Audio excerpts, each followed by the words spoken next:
Hello, disciples, mercenaries, what do we call you guys? It's been a while, but welcome back to another episode of Medieval vs. Modern, or whatever it's called. Game design analysis. So today, we are focusing on, well, character diversity. Now, we're not doing any social justice things, I just wanted to talk about how medieval games usually have more interesting characters. Sure, in modern games you've got like superpowered, overpowered warriors with massive guns, and that's so cool and all. I mean, sure, they can be interesting like robots or something, but they're just either created or, just humans with a quirk.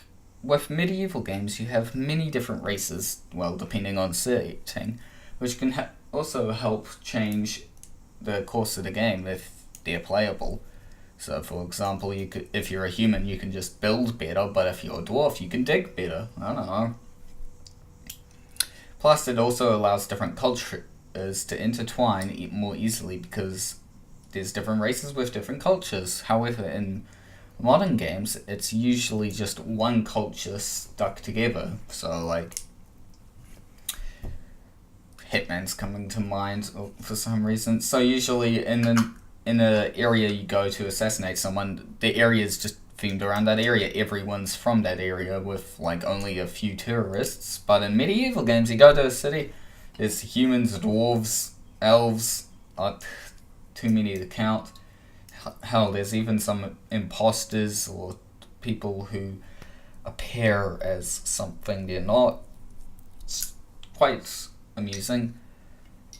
And once again, in modern games, generally, you would just wander around and see the same human over and over. Well, that's in most games. But in medieval games, you can chat with them, ask them to deal, because in a medieval game the population's going to be lower, right? Because it's not, they haven't had time to grow and get extra medicine or something to help them live longer, so there's less people, so each character feels more meaningful. But in a modern game, it's just, another person, who cares? And you don't really feel anything from getting a quest with them, unless they're particularly interesting. Overall, it doesn't really matter if it's medieval or modern, it just depends on if the character is interesting. But I feel that medieval generally lends itself to better character design, so they're more recognizable by themselves and not having to cover themselves in blinking lights to seem cool. But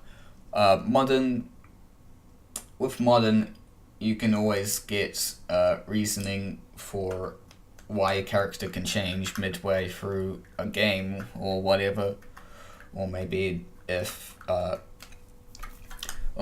effect where you can have big battle scenes and have it not really matter unless it's, for gameplay and you have to interact with it because there's so many people in the world. Or something like that. Can you tell I don't script these? But whatever, it's up to your choice. I just feel that medieval is better.